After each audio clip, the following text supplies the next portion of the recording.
It was a quiet morning when Zara walked into the city's biggest and most expensive mall. She wore a plain brown dress and simple slippers. Her hair was tied in a low bun, and she carried a small handbag. Nothing about her looked expensive. She looked like an ordinary woman, maybe too ordinary for this fancy place. As soon as she entered, two salesgirls standing near the entrance gave her strange looks. One of them leaned to the other and whispered something. Then they both laughed. Zara noticed, but she said nothing. She had not come to impress anyone. She was there for a simple reason: to look around. She walked slowly, admiring the shops. Each store was big and shiny. Expensive brands, glossy glass walls, and well-dressed workers standing with perfect posture. People walked around in heels and designer clothes. Zara looked different. She didn't try to hide it. As she walked past a makeup store, a guard began to follow her quietly. He pretended to look around, but his eyes were fixed on her every move. Zara ignored him and kept walking. Soon, she stopped in front of a fancy clothing store. The display showed a beautiful red jacket that caught her eye. She stepped inside, smiling softly. The store was silent. The sales staff stood like statues, watching her closely. No one came to help. Zara walked over to the jacket, reached out, and gently touched the sleeve. It felt soft, like real silk. Suddenly, a woman in a black uniform rushed over. "Don't touch that," she said sharply. "You can't afford it." Zara looked at her calmly. "I'm just looking," she said in a soft voice. The woman crossed her arms. "This store is not for people who are just looking. If you're not buying, please leave." Before Zara could respond, another worker standing behind her whispered loudly, "Maybe she's here to steal something." The words felt like knives, but Zara didn't show any pain. Her face stayed calm. The guard who had been following her stepped inside the store. "Ma'am, I need to ask you to leave," he said in a firm voice. Zara turned to him. "Why?" "You're making the staff uncomfortable." "I didn't do anything," she replied quietly. "Still, we're asking you to go." Before she could argue, the guard gently but firmly took her arm and walked her outside the store. A few people in the mall were watching. Some giggled, others shook their heads. Zara stood just outside the store now, alone and humiliated. She looked at the shiny mall signs, the people walking by, and the guards returning to their posts. Her eyes were calm. Her lips moved slightly, and she whispered something so soft, only she could hear it. "You'll regret this." Then she took out her phone. She didn't dial right away. She just looked at the screen for a moment, as if thinking. Behind her, the staff from the store were laughing again. "Did you see her slippers?" one said. "I bet she walked here from the village," another added. The first woman nodded. Next time, they should check people at the door. They didn't know Zara was still listening. She heard everything. But she said nothing. She walked slowly toward a bench near the center of the mall and sat down. The same calm expression stayed on her face. Her hands were folded on her lap. The people who saw her thought she looked weak, poor, and defeated. But they were wrong. She wasn't weak. She was waiting. And very soon, the mall would learn a lesson it would never forget. Zara sat quietly on the bench in the center of the mall. Shoppers walked past her without a second glance. To them, she was just another poor woman resting her tired feet. But her eyes were sharp now, focused. She pulled out her phone, stared at the screen for a few seconds, then dialed a number. The phone rang once, twice. Then a deep voice answered, "Zara, is everything all right?" Zara took a deep breath. "They pushed me out of a store," she said softly. There was silence on the other end. "Which store?" the voice asked, suddenly cold. She told him the name. "Who did it?" "Two staff members. A guard, too." The voice didn't ask more. He already understood. "I'll be there in 15 minutes, he said. Zara ended the call and placed the phone back in her handbag. She didn't smile. She didn't look angry. She just waited. Inside the fancy clothing store, the workers continued with their day like nothing had happened. The woman in black, who had scolded Zara, was now talking loudly about a celebrity who shopped there last week. She spent almost $50,000 in one day, she bragged. People like that belong here, not people like that woman earlier. The others laughed and agreed.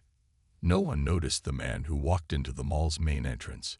He wore a dark blue suit. His shoes were polished. His walk was powerful, each step silent but strong. Two more men in black suits followed behind him. He didn't need to say who he was. People moved aside for him without even knowing why. His face was serious. His eyes were cold. He walked straight toward the bench where Zara still sat. Zara stood as he reached her. "I'm sorry this happened," he said gently, reaching out to touch her hand. She nodded. "I didn't want to bother you." "You didn't." They'd bothered themselves. The mall's manager was sipping coffee in his office when his phone buzzed. "Sir, we have a situation," a security guard said over the radio. "Mr. Malik is here. And he looks angry." The manager nearly spilled his coffee.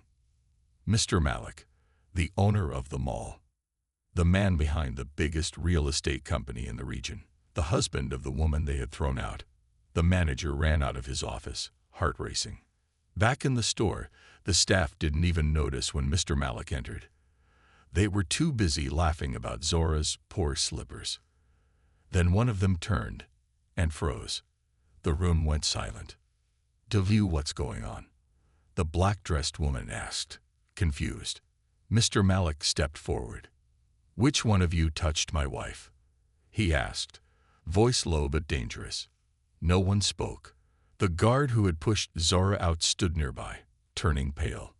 "I said, who touched my wife?" The guard stepped forward. "Sir, I didn't know." "You didn't know? That gives you the right to treat her like garbage." The woman in black spoke up, trying to sound polite. "Sir, she didn't look like she belonged here." Mr. Malik's eyes burned into hers. "You judged her because of her clothes?" "Because she looked simple." "She didn't say who she was." The woman said, now scared. "She didn't have to," Mr. Malik replied coldly. "You had one job: treat every customer with respect." At that moment, the mall manager arrived, sweating. "Mr. Malik, sir, I apologize for this incident. We'll fix it immediately." Mr. Malik turned to him. "You won't fix anything. You're fired. And so are they." The staff gasped. "Sir, please, this is a misunderstanding." "No, the only misunderstanding was thinking you could treat my wife like trash and keep your jobs." He turned back to Zora. "Do you want to press charges?" he asked. Zora looked at the people in front of her, all the ones who had laughed, judged her, insulted her. She shook her head. "No, firing them is enough. Let them remember this day." As Mr. Malik and Zora walked out of the store, every eye in the mall turned to them. No one whispered now. No one laughed. Everyone just watched in silence as the woman they had called poor left with the man who owned the entire building. She didn't look back. She didn't need to. Their regret would follow her forever. Zara sat quietly in her husband's office. The large glass windows showed a wide view of the city. Expensive furniture filled the room, but she didn't care about any of that. She still felt the sting, not from the push, but from the way they looked at her, like she was nothing. Mr. Malik, her husband, stood nearby, speaking softly to his assistant. "Make sure their names are blacklisted," he said. "No store under our company will hire them again." Zora looked up. "Is that really necessary?" He turned to her. "Yes. They didn't just disrespect a customer. They humiliated my wife. And they need to learn." Zora sighed. "I didn't want all this attention." Before he could answer, there was a knock at the door. "Sir," the assistant said, "someone is here to see you." From the mall. Zara raised an eyebrow. "Let them in," Mr. Malik said calmly. The door opened, and in walked the mall manager, the store supervisor, and the staff member in black who had insulted Zara earlier. Their faces were pale. They looked nervous, holding small gift bags and a bouquet of flowers.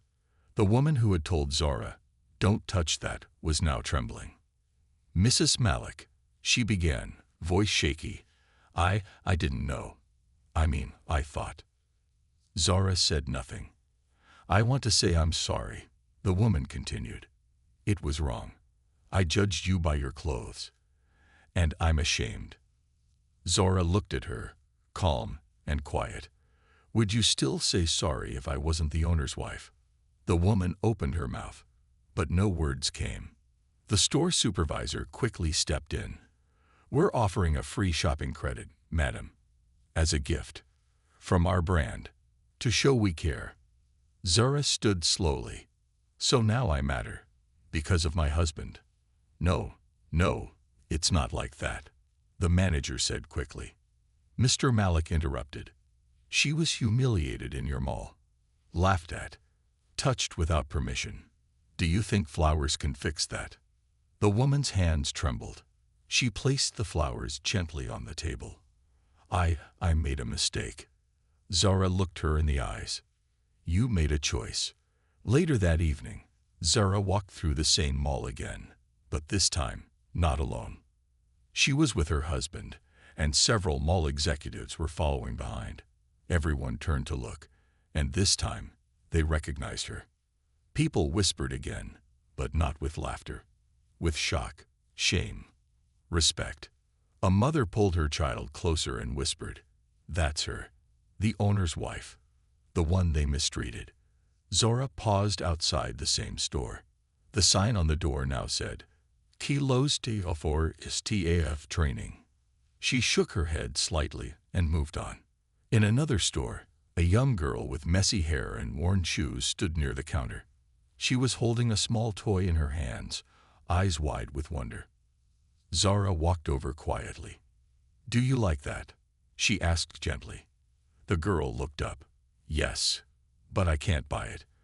My mom said we don't have money." Zara smiled. "What if someone gifted it to you?" The girl's eyes lit up. "Really?" Zara nodded and paid for the toy. The girl ran to her mother with joy. In that moment, Zara remembered something. Kindness costs nothing, but it can change everything. Back in the office, Mr. Malik looked at his wife as she returned. "Feel better?" he asked. She nodded. "A little." He came closer. "You handled it with grace." Zara smiled. "They wanted to make me feel small. I didn't need to shout.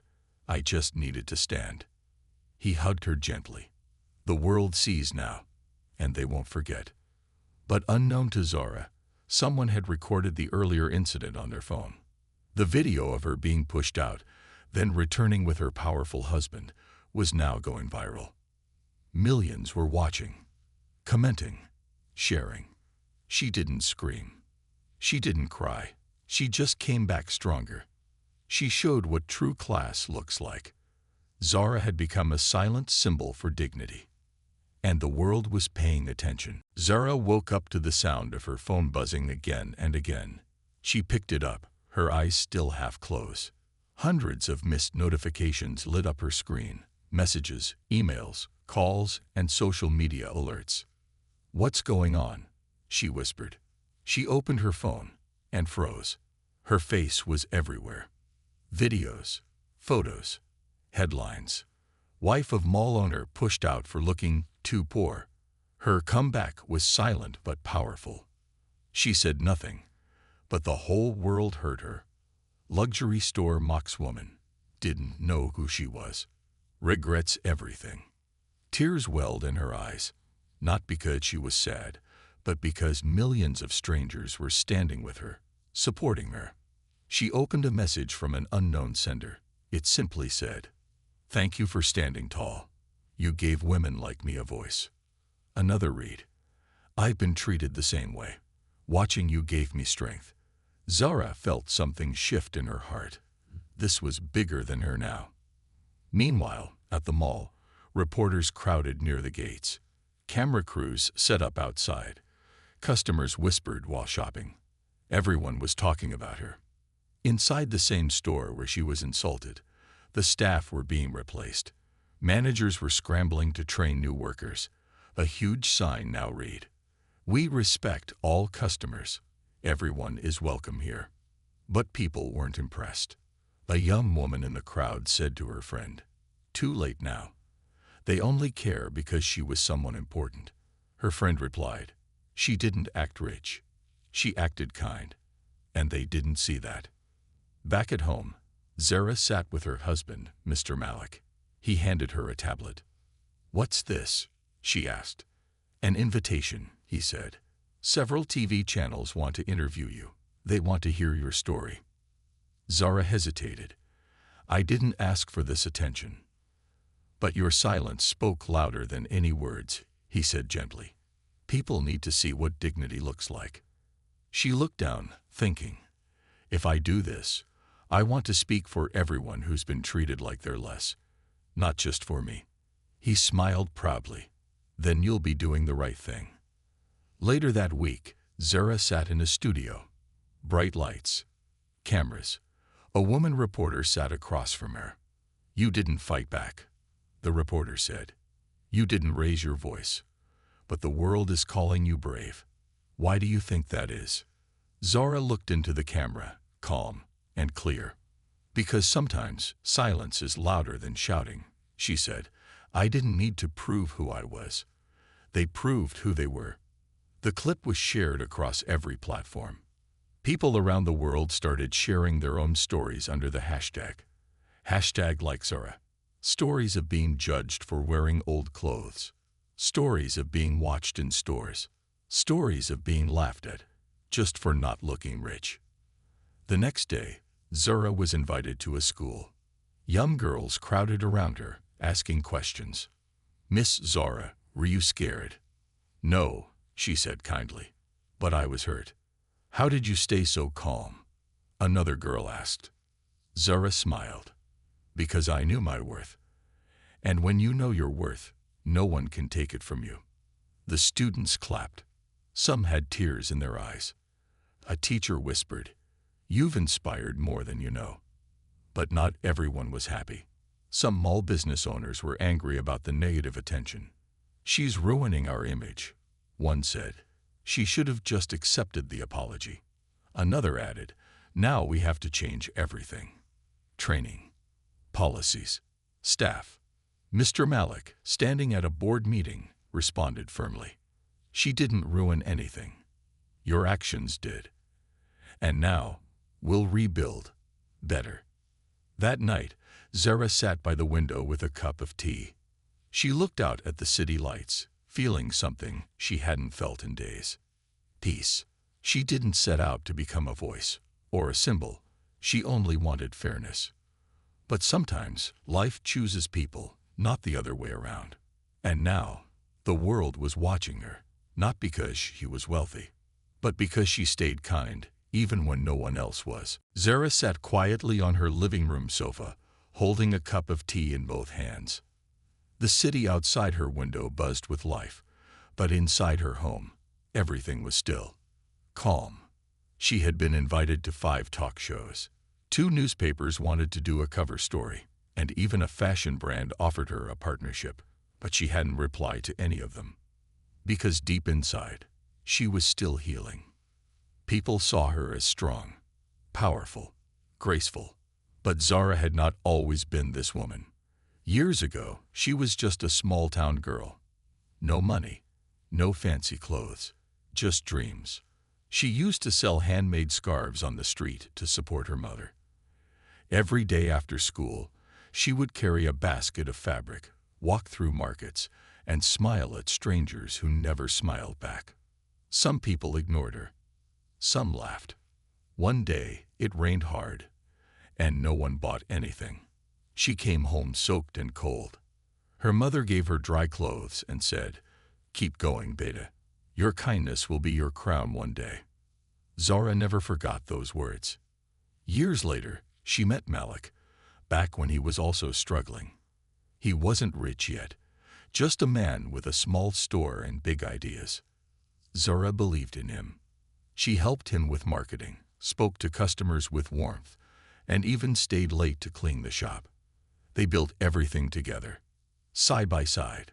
So now, when people looked at her like she didn't belong in a luxury mall, they didn't know the truth. She had walked through storms. She had built empires quietly. And she had never needed anyone's approval. Later that evening, Malik came home. "You haven't responded to any offers," he said gently. Zara nodded. "I'm still thinking." He sat beside her. "I want you to know something." She looked at him. "When I first saw you selling scarves, I didn't see a poor girl. I saw strength, grace, power in silence." Zara smiled. "You really saw all that in a wet scarf, girl?" He laughed. "No, I saw it in your eyes." They both sat quietly for a moment. Then Zara said, "Do you think I'm doing the right thing? Staying silent, not fighting back the way people expect me to?" Malik held her hand. "You didn't fight with anger. You stood with dignity. That's more powerful than shouting." She looked at their hands. Then she whispered, "I think it's time I speak, not for me, but for every girl who was told she didn't belong." The next morning, Zara put on a simple blue kurta. No makeup, no jewelry. She recorded a short video from her living room. No lights, no script. Just her. She looked into the camera and said, "I walked into a store and was pushed out because I looked poor. They didn't know my husband owns them all. But that's not the point. I didn't stay silent because I was weak. I stayed silent because I wanted them to hear their own actions clearly. I'm speaking now because many others don't have the platform I do. This is not just about me. It's about every single person who was judged by how they looked, instead of who they were." She ended the video with a soft smile. Then she posted it. Within minutes, it went viral. People shared their own experiences. Young girls said they felt seen. Older women said they cried watching it. Even celebrities reposted her message. One famous actor tweeted, "Zara didn't need gold to shine. She was the gold." The world wasn't just watching now. They were listening. That night, Zara finally slept peacefully. Because for the first time in days, she didn't feel alone. She had spoken her truth, not with rage, but with reason. Not with fire, but with light. And that light had reached hearts across the world. It had been 3 days since Zara posted her video. The views had crossed 20 million. Her story was trending on news channels and social media around the world. Everyone was talking about the woman who stayed silent, then spoke with grace. But the luxury mall where it all started, they were silent. Until now. Zara was sitting at her favorite coffee shop, wearing the same plain dress from that day. She sipped her tea quietly, scrolling through her phone, when a notification popped up. "Luxury mall issues public apology to Zara Khan." She stared at the headline for a moment. Then she clicked. The mall's official page had posted a written apology. It said, "We deeply regret the incident involving Mrs. Zara Khan. The staff involved have been suspended. We understand the mistake and the pain it caused. We are working to make our policies more inclusive." It ended with a short note. "We apologize, and we hope Zara will give us a chance to make things right." Zara read every word, but her face didn't change. She gently put her phone down and looked out the window. The same staff who laughed at her, the same guard who pushed her out. Now they wanted forgiveness. Now they realized who she was. Back at the mall, things were changing fast. The manager of the clothing store had been fired. The guard was suspended. A big sign had been placed at the front of the mall. "We welcome everyone, no matter what they wear." But to many people, it felt too late. The world had already seen the truth. And more than that, they had seen Zara's strength. That afternoon, Zara received a call. It was from the owner of the brand whose jacket she had touched the day she was insulted. "Mrs. Zara," the voice said, We want to name a new collection after you. Zora blinked. Me? Yes, the woman said warmly. We saw how you handled everything, with grace, not anger. That is rare. We want young girls to know your story. Zora didn't know what to say.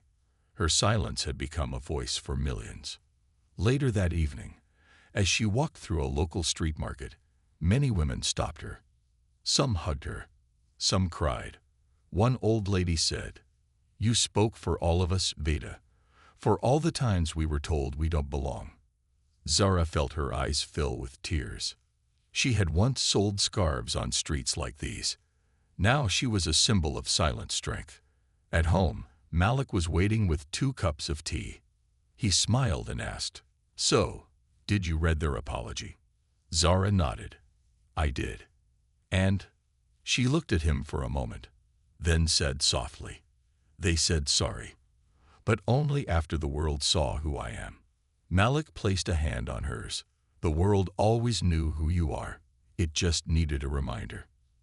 Zara smiled. That night, Zara posted again on her page. A simple photo. No fancy background. No long captions. Just her standing in front of the mall in the same dress, with a soft smile. The caption read, "Respect should never depend on how rich someone looks." It broke the internet. Again. The next day, media vans stood outside her house. Journalists wanted interviews. One even asked her, "Will you forgive the staff now that they said sorry?" Zara thought for a moment and replied, "I already forgave them. But the lesson isn't for me. It's for them. For next time they see someone in simple clothes. To remember, respect costs nothing, but means everything." And with that, she closed the door gently. 1 week had passed. The story of Zara Khan was no longer just viral. It had become a movement. People across the country were talking about respect, dignity, and not judging others by appearance. But Zara, she had stayed quiet after her last post. She didn't want fame. She just wanted to be treated like a human being. One morning, Malik walked into the living room holding a newspaper. He placed it in front of Zara. The front page headline read, "Zara Khan invited as guest of honor at mall reopening ceremony." Zara stared at the headline in silence. Malik looked at her. "It's your call. You don't have to go." Zara took a deep breath. "No, I think it's time." The next day, Zara arrived at the luxury mall once again. This time, not in a private car, not with bodyguards. She wore the same plain dress and slippers from that day. Nothing fancy, nothing loud. And still, the entire mall stopped when she walked in. A red carpet had been laid out. Photographers surrounded her. Journalists shouted her name. People clapped. Some had tears in their eyes. But Zara didn't smile for the cameras. She kept walking forward, calm, strong, silent, the same way she had entered this mall the first time. Only now, the world walked behind her. As she walked past the clothing store, a new sign caught her eye. It read, "Everyone is welcome here. Always." Inside, the new store manager stood nervously. She stepped out and said, "Mrs. Zara, I just want to say, I'm sorry for what they did." Zara looked into her eyes. Then she softly replied, "Be better to the next woman who walks in. That's how you say sorry." The manager nodded with tears in her eyes. The mall's main speaker came alive with a soft chime. "Ladies and gentlemen, please welcome the woman who changed hearts, not with anger, but with silence."